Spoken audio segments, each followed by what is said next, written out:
Hey everyone, welcome back to Grammar and Writing Academy, your go-to spot for all things writing, language, and creativity. Today we're diving into something a little different, but just as essential for your writing journey: imagination. Now you might be thinking, what does imagination have to do with grammar or writing? Well, it turns out, everything. Imagination is the secret ingredient behind every great story, compelling essay, and even your everyday communication. It's what helps us turn simple ideas into vivid worlds, complex characters, and powerful messages.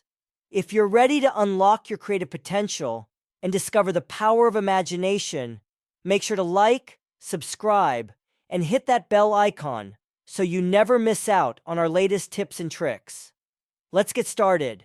Today, we will have a reflective essay called The Importance of Imagination by Esha Chhabra. First, let's have some information about the author.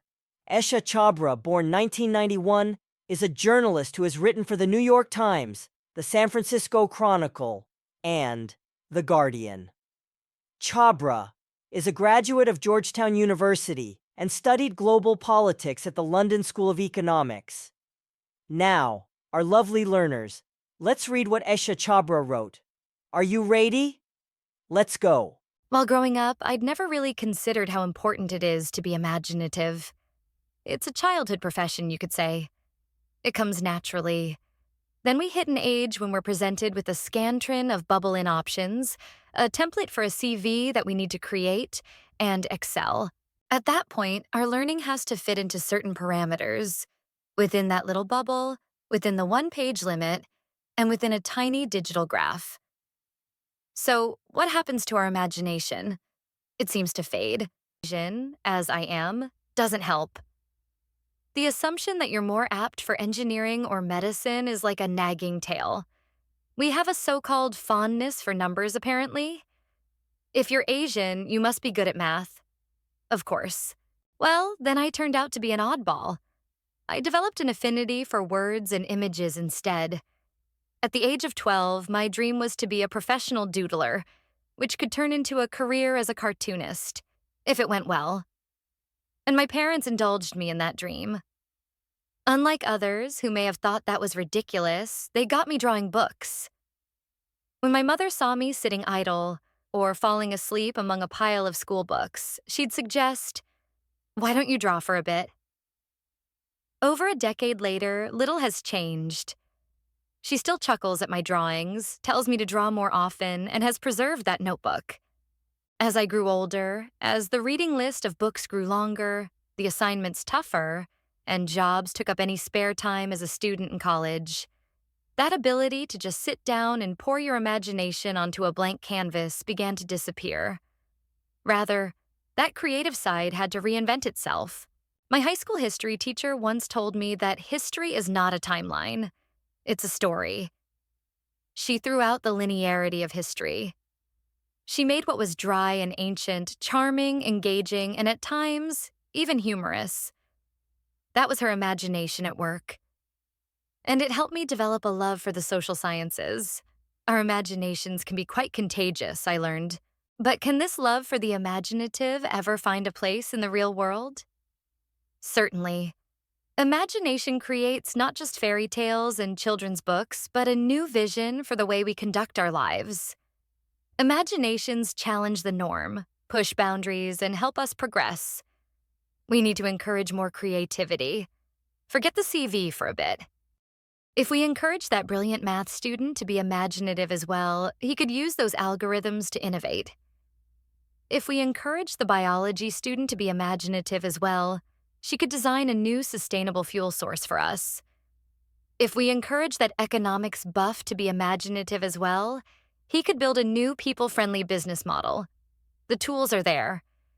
You just need to reorient them towards the unexpected.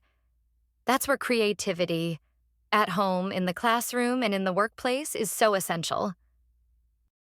That's why last week I found myself sitting with my mom late at night, rereading Shel Silverstein's poems for children.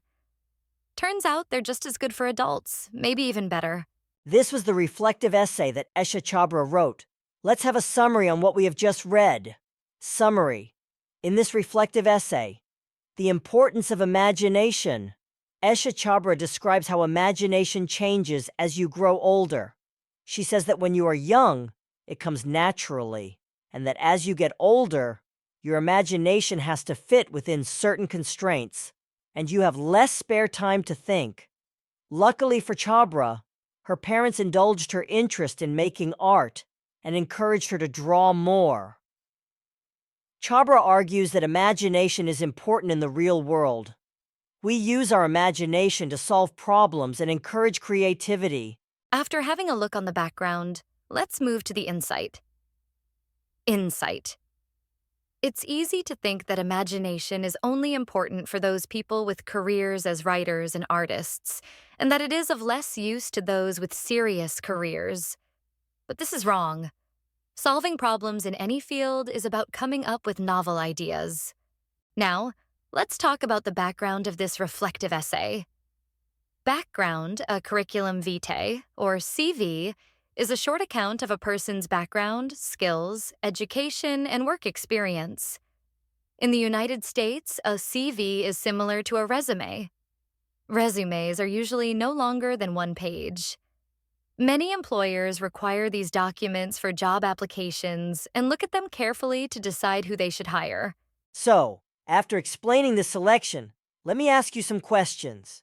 Have you ever wondered how imagination shapes our world? From the tallest skyscrapers to the latest technology, it all began with a simple thought. We'll now explore the importance of imagination and test your understanding with some interesting questions and answers. By the end of this video, you'll see why imagination isn't just for artists and dreamers. It's essential for problem solving and innovation. Are you ready? Let's start. 1. According to the author, what happens to our imagination when we grow up? Our imaginations fade because we're presented with all kinds of forms and templates that our learning is expected to fit. We also do not have enough time to be imaginative because most of our time is taken up by daily routines, assignments, and jobs. 2. What was the author's dream at age 12? Her dream was to be a professional doodler, and if things went well, she would become a cartoonist. 3. What did the author's history teacher say about history? The author's history teacher said that history was a story rather than a timeline. 4. In what ways does a person show imagination? Imagination can be expressed in drawing, making up stories, acting, or playing music. 5. What is a CV, and what is it required for? It's a short account of a person's background, skills, education, and work experience. A CV is required for job applications. 6. According to the author, what can imagination help us do? It can help us create fairy tales, challenge the norm, push boundaries, and progress. 7. What does the author think we should do concerning imagination? She thinks creativity is so essential, and it must be encouraged at home, in the classroom, and in the workplace. 8. According to the author, what could a biology student achieve if we encourage him or her? Such a student could design a new sustainable fuel source for us. 9. What does Esha Chhabra mean when she writes, "The tools are there. You just need to reorient them towards the unexpected"? She means we should direct our imaginations and creativity toward finding out-of-the-ordinary solutions for problems. 10. How does the author's high school history teacher influence or inspire her?